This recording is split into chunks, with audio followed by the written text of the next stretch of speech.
سوره مبارک صاد که سوره 38 قرآن عظیم الشان است، در مکه معظمه نازل شده، متشکل است از 88 آیه مبارک. تلاوت و ترجمه فارسی آن را از آیت 31 میشنوید. اعوذ بالله من الشیطان الرجیم. پناه میبرم به خداوند از شیطانی رانده شده. بسم الله الرحمن الرحیم. به نام خداوند بی اندازه مهربان نهایت با رحم. اذ عرض علیه بالعشی الصافنات الجیاد فقال إني أحببت حب الخير عن ذكر ربي حتى توارت بالحجاب. چون در عصرگاهان به وی اسب‌های اصیل و رهوار عرضه شد، گفت و من محبت این اسبان اصیل رهوار را به خاطر پروردگار خود دوست می دارم تا از نظر ناپدید شدند. ردوها علی فطفق مسحا بالسوق والاعناق.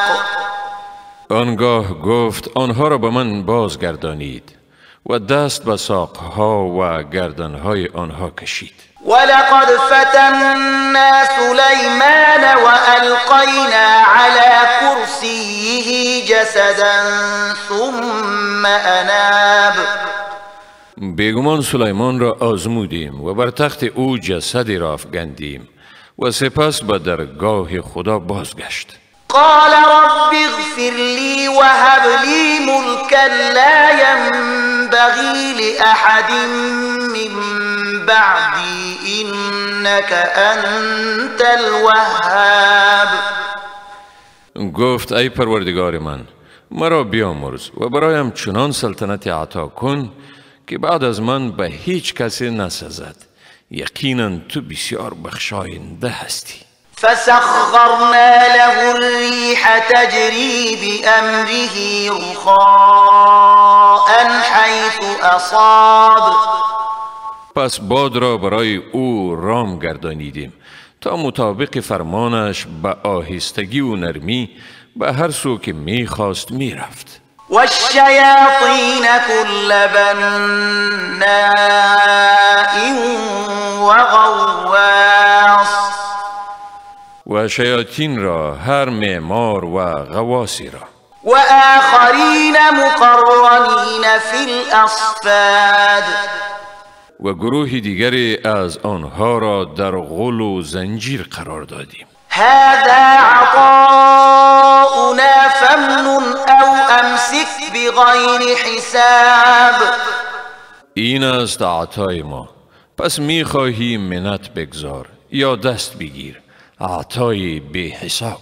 و این له عندنا لزلفا و حسن مآب. واقعا برای او در نزد ما قرب و سرانجام نیکویی است. واذكر عبدنا أيوب إذ نادى ربه أني مسني الشيطان بنصب وعذاب.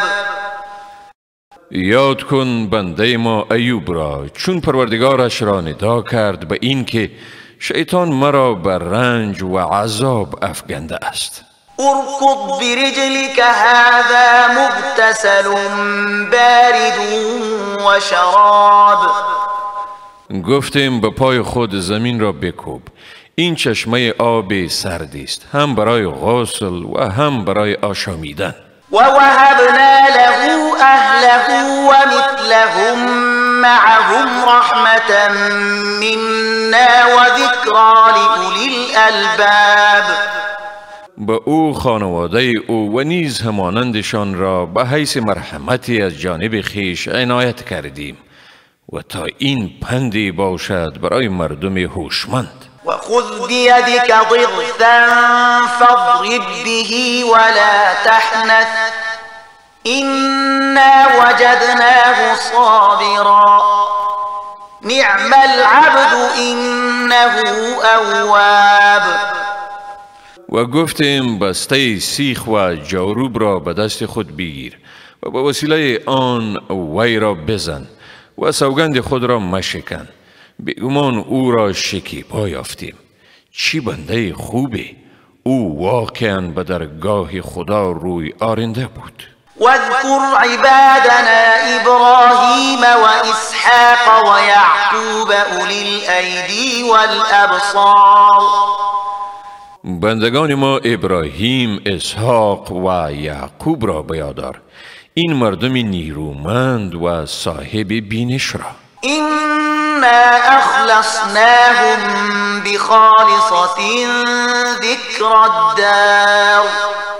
بیگمان ما ایشان را به اخلاص برازنده که همانا یادآوری روز قیامت است برگزیدیم. وإنهم عندنا لمن المصطفين الأخيار.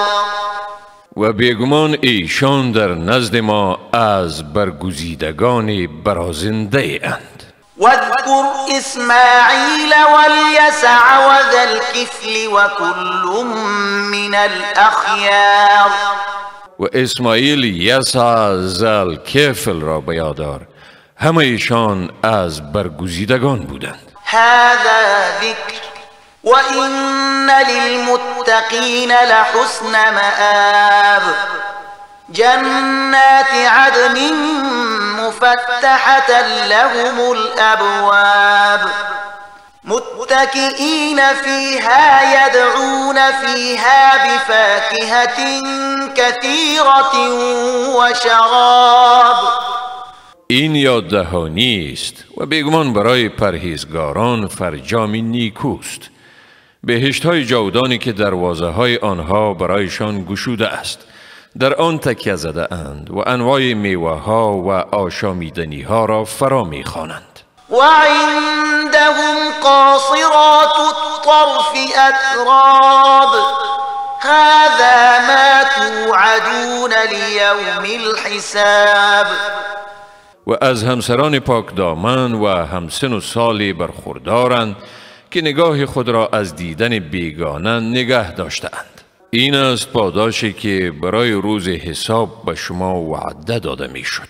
این هذا لرزقنا ما له من نفاد. این است روزی که از جانب ما ارزانی می شود و آن را پایانی نیست. هذا وإن للطاغين لشر مآب. جهنم يصلونها فبئس المهاد. هذا فليذوقوه حميم وغساق وآخر من شكله أزواج.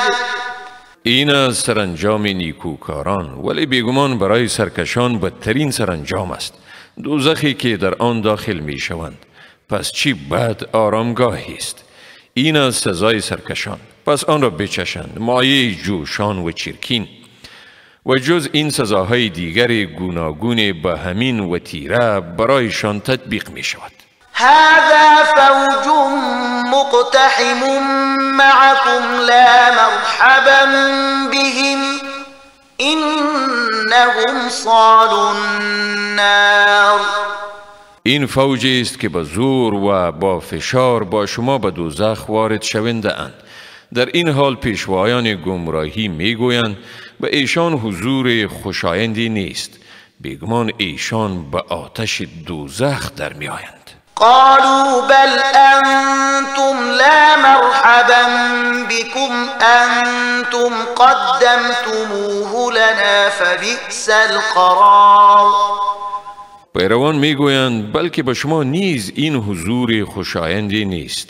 این شما بودید که این عذاب دوزخ را به ما پیش کردید و چی بد قرارگاهی است. قالوا ربنا من قدم لنا هذا فزده عذابا ضعفا في النار. میگویند پروردگارا، هر کسی که این حالت را به ما پیش آورده برای او عذاب دوچندانی را در آتش بیفزا. وقالوا ما لنا لا نرى رجالا كنا نعدهم من الاشرار. و میگویند ما را چی شده که مردانی را نمی بینیم که ایشان را از اشرار می شمردیم؟ اتخذناهم سخريا ام زاغت عنهم الابصار. آیا ما ایشان را به ناحق به مسخره می گرفتیم یا چشمان ما ایشان را نمی بیند؟ این ذلك لحق تخاصم اهل النار. براستی واقع شدن جار و جنجال خصمانه اهل دوزخ حق است. قل انما انا منذر وما من اله الا الله الواحد القهار. بگو بیگمان من جز بیم دهنده نیستم و جز خدای یگانه بسیار غالب معبودی نیست. رب السماوات والارض وما بينهما العزيز الغفار. پروردگار آسمان ها و زمین و آنچه میان آنهاست، صاحب قدرت منی و آمرزگار. قل هو نبأ عظیم انتم عنه معرضون ما كان لي من علم بالملأ الاعلى اذ يختصمون. بگو این خبر بزرگی است که شما از آن روگردان هستید. من از عالم بالا هینی که با هم گفت و شنود می کردند آگاهی ندارم. یوحى الی الا انما انا نذیر مبین. به من وحی نمی شود مگر برای این که من بیم دهنده آشکار می باشم. اذ قال ربك للملائكة إني خالق بشرا من طین. وقتی را به یاد آور که پروردگارت به فرشتگان گفت من بشر را از گل می آفرینم. فإذا سويته ونفخت فيه من روحي فقعوا له ساجدين. هنگامی که او را برابر کردم و در او از روح خود دمیدم به او به سجده افتید. فسجد الملائكة كلهم اجمعون الا ابلیس استكبر وكان من الكافرین. پس تمام فرشتگان همگیشان سجده کردند جز ابلیس که تکبر ورزید و از کافران بود. قال يا إبليس ما منعك أن تسجد لما خلقت بيدي أستكبرت أم كنت من العالين. خداوند گفت ای ابلیس چی چیز تو را از سجده به کسی باز داشت که او را من خود آفریده ام؟ آیا تکبر کردی یا با پندار خیش از جمله موجودات برتران بودی؟ قال انا خير منه خلقتني من نار وخلقته من طين. ابلیس گفت من از او بهترم، مرا از آتش آفریده ای و او را از گل آفریده ای. قال فاخرج منها فإنك رجيم وإن عليك لعنتي إلى يوم الدين. خداوند گفت پس تو از اینجا یعنی بهشت بیرون رو، بیگمان تو از درگاه من رانده شده ای و تا روز قیامت لعنت من بر تو دوام دارد. قال رب فأنظرني إلى يوم يبعثون. ابلیس گفت ای پروردگار من پس مرا تا روزی که مردگان برانگیخته می شوند مهلت ده. قال فإنك من المنظرين إلى يوم الوقت المعلوم. خداوند گفت حقا که تو از مهلت داده شدگانی تا روز معین و وقت معلوم. قال فبعزتك لأغوينهم أجمعين إلا عبادك منهم المخلصين. ابلیس گفت قسم به عزت تو که همه ایشان را گمراه میگردانم مگر بندگان مخلص تو از ایشان که بر آنها سلطه ندارم. قال فالحق والحق أقول لأملأن جهنم منك ومن من تبعك منهم أجمعين. خداوند گفت پس این است سخن حق و من سخن حق را میگویم که یقینا دوزخ را از تو و از همه کسانی که تو را پیروی کنند پر میکنم. قل ما أسألكم عليه من أجر وما أنا من المتكلفين. بگو من از شما در برابر تبلیغ حق پاداش نمیخواهم و من از تکلف کنندگان نیستم، یعنی شما را به امر پیچیده مکلف نمی سازم. إن هو إلا ذكر للعالمين ولتعلمن نبأه بعد حين. نیست این قرآن جز پندی برای همه جهانیان و بیگمان شما به واقعیت آن بعد از مدت پی میبرید.